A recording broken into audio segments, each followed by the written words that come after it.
안녕하세요. 2022년 11월 17일 28회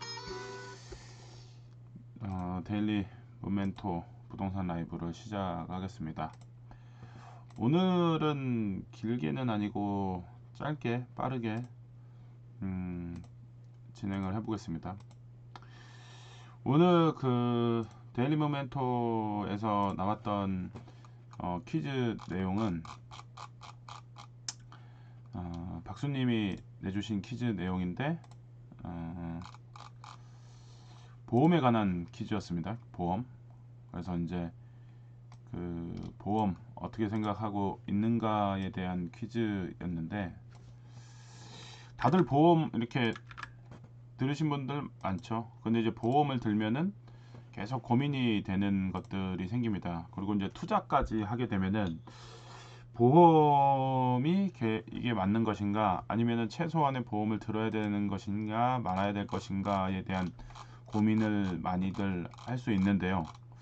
근데 오늘 대체적으로 이렇게 쭉 얘기를 해봤을 때 다양한 팁도, 치과보험 가입의 팁도 버석별님이 얘기를 하셨고, 그 다음에 이제 대체적으로 얘기 나온 것들은 실비는 좀 들어야 되지 않겠나, 그리고 암 관련된 보험은 개인 사정에 따라서 가입하는 것도 좋겠다라는 의견이었고, 그리고 이제 오래전에 가입할 때는 금액이 얼마 안 됐는데 최근에는 보험료가 많이 올라서 부담이 좀 된다라는 얘기들이 주류를 이루었어요.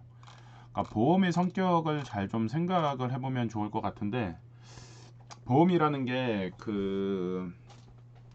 위험 상황에 대해서 대처를 위해서 보험을 드는 건데, 이게 어느 순간에 잘못된 어, 마케팅, 판촉 등에 의해서 좀 바뀐 것 중에 하나가, 근본적인 거는 온데간데 없고 갑자기 보험을 재테크 수단으로 생각하는 경우들이 있는데, 재테크 수단, 투자 대상 이런 것들에 대해서는 투자 대상이 별도로 명확하게 있기 때문에 그쪽으로 따로 투자 대상을 생각하는 게 맞지 않을까라는 생각을 하고요. 보험은 보험답게 어, 미래 예상할 수 없는 리스크를 해지하는 차원에서의 활용이 좀 맞지 않을까, 그런 생각이 듭니다.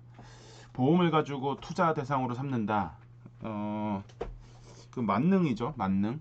그렇게 되면 조금 많이 혼선이 생기고, 그리고 이제 환급 때 돈을 받는 거에 대해서 막 좋아하시는 분도 있고 뭐 아니신 분도 있고 하는데, 그게 돌아오는 돈이 있다고 하는 것들이 만기 전액 환급 이런 것들이 적절한가에 대해서는 한 번쯤은 좀 생각을 해보는 게 필요할 것 같고, 이런 이 보험이 됐든 재테크 수단이 됐든 이런 것들이 가장 중요한 거는, 남이 어떠한 거를 뭐 추천을 하거나 해보라고 하는 것보다는 자기가 필요하면은 정확하게 그 속성에 대해서 파악을 해서 그거를 자기가 한 번이라도 체크를 해보고 가입했을 때의 장단점에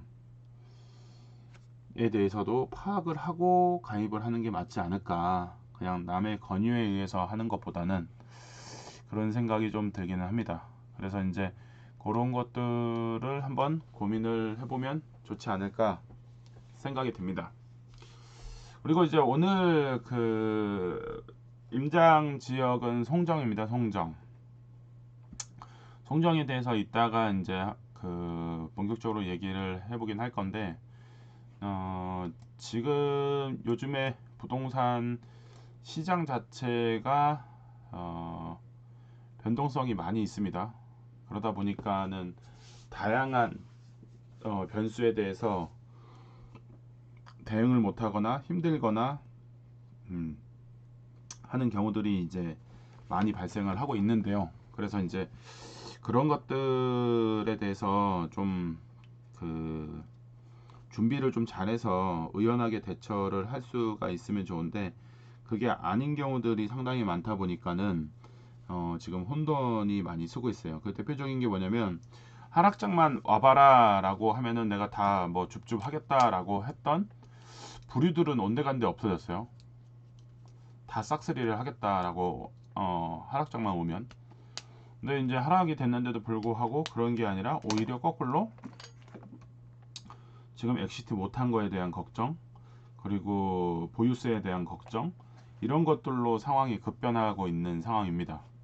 그래서 이런 것들에 대한 고민들도 좀 미리미리 투자를 할 때 그냥 사는 걸로만, 매수하는 걸로만 급급할 게 아니라 조금은 더 신중하게 사기 전에, 그리고 사고 나서 매도에 대해서 한 번쯤은 냉정하게 판단을 하고, 이거를 샀을 때 다음이 어떻게 될 것인가에 대해서는 다 예측할 수는 없지만은 그런 것들에 대해서는 한 번쯤은 생각을 해보는 게 필요하지 않을까 생각이 듭니다.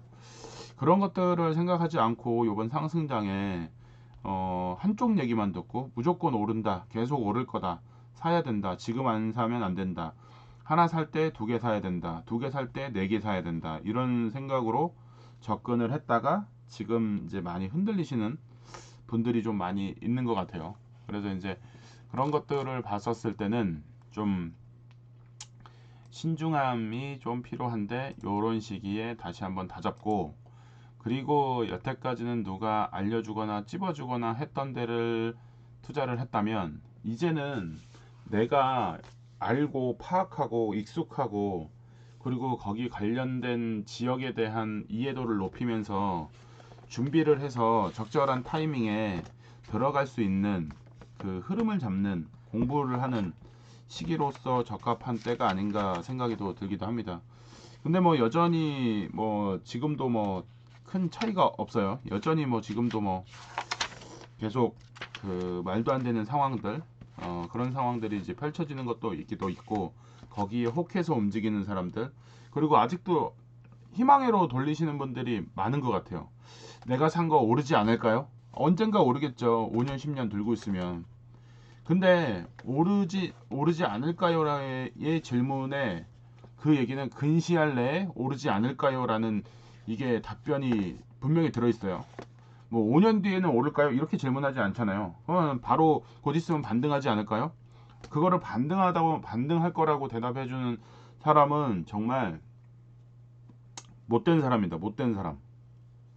근데 그런 희망 회로를 듣고 싶어서 여기저기 기웃거리는 시간에 차라리 냉정하게 해당 물건에 대해서 다시 분석을 해보시고 해당 지역에 대해서 분석을 해보시는 게 훨씬 맞지 않을까라는 생각이 듭니다. 희망회로만 찾아서 돌아다니다 보면은 결국에는 좋은 결과를 얻을 수가 없어요. 결국에는 시간이 흐르면서 그거에 대해서 책임져 주는 사람은 아무도 없고, 그리고 사실 누가 책임을 져줄 문제가 아니라 본인 책임 문제죠. 본인이 제대로 안 알아보고 투자를 했기 때문에 그런 일이 벌어진 거니까. 그래서 이제 그런 상황들에 대해서는 좀 고민을 신중하게 해볼 필요가 있다.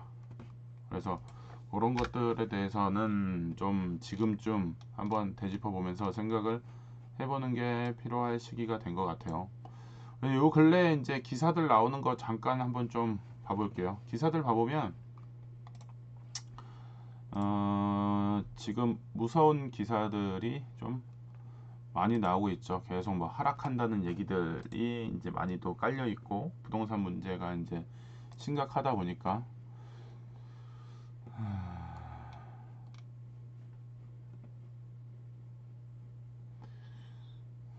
지금 대출도 문제가 되고 있는데, 여기 이제 기사 하나 봐보면은 가입 상담에만 한 달, 집값 하락에 주택연금으로 쏠리는 관심. 집값이 떨어지니까 주택연금을 이거 들 필요 없다고 생각했다가 어느 순간에는 이제 주택연금을 가입해서라도 현금 확보, 유동성 확보, 그리고 생활자금 확보, 그리고 이런 쪽으로 방향이 틀어지는데, 얘가 이제 이 주택연금이 되게 재밌는 게 뭐냐면은 기준 시점입니다. 기준 시점.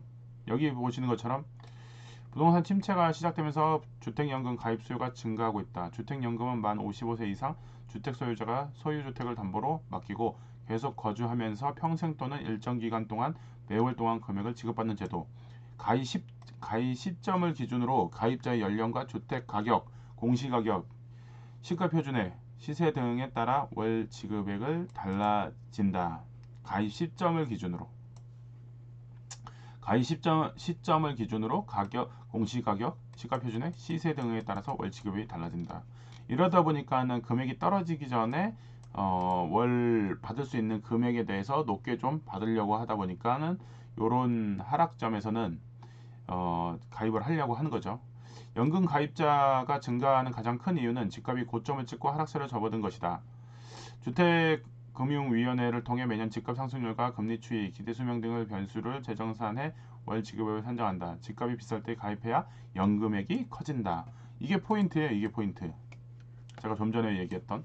그러다 보니까 이쪽으로 또 쏠려요. 이게 이제 마치 어떤 현상과도 똑같냐면은 월세 살면 큰일 난다. 전세 살아야지 라는 생각을 하다가 금리가 너무 미친 듯이 올라다 보니까는 월세보다도 대출 이자가 더 높으니까는 그런 얘기는 온데간데 없어요. 월세 살아야 된다는 얘기로 급반전 해버렸죠. 그런 것들을 봐보면 참 이게 무서운 것 같아요. 이런 것들이 그냥 단순히 그 어떤 현상을 보고 한 가지 방향으로만 흐르는 거가 얼마나 우매한 건지가 이제 답이 나오는 거죠. 상승장에 무조건 계속 상승할 것이라고만 생각을 하는 것 자체가 위험한 거죠. 상승하고 잘 나갈 때 하락에 대한 어떤 변화에 대해서 미리 생각해보고 대처 방법은 뭘 것인가를 고민을 해봐야 되는데 그때 그런 얘기를 하게 되면은 귀에 들리지도 않고 그런 얘기하는 사람은 싫다고 할 거죠. 제가 상승장에 한참 상승장에 넘어서 하락장으로 넘어갈 시점부터 계속 얘기했던 게 월세입니다. 월세. 월세를 가질 수 있는 부동산의 유형을 포트폴리오를 세팅이 되어 있느냐에 대해서는 지금 월세가 문제가 아니라 차익으로 돈 많이 벌 수 있는데 왜 월세를 해요? 라고 하는 사람들이 있어요. 그러니까 오늘만 투자를 할 거니까.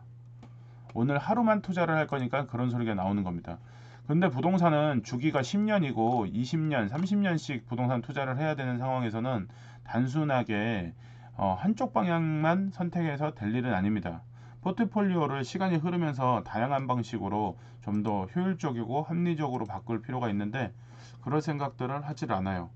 장에 따라서 그냥 듣고 싶은 얘기, 꽂힌 얘기, 그런 얘기만 이제 하는 케이스들이 이제 많기 때문에 그런 것들이 참 위험합니다. 그래서 이제 그런 것들에 대해서도 한 번쯤은 요번에 다시 점검을 하고 합리적으로 할 수 있는 방법 그리고 합리적인 투자 의사결정의 기준 이런 것들을 좀 잡아보면은 좋지 않을까 생각이 들기도 합니다. 자, 이제 그 지금 같은 상황에서 어떠한 거가 좋냐, 뭐 이렇게 뭐 어떤 방법이 좋냐, 이거보다도 가장 중요한 거는 자기를 돌아보면서 자기 기준에 맞춰서 어떤 게 괜찮을까에 대해서 한번 생각을 해본 다음에 적절한 투자 방식이나 투자처에 대해서 고민을 하면은 좋을 것 같습니다. 자, 이제 오늘 이제 임장갈 지역 오늘 저녁 낭만임장 지역에 대해서 한번 얘기를 한번 해보도록 하겠습니다.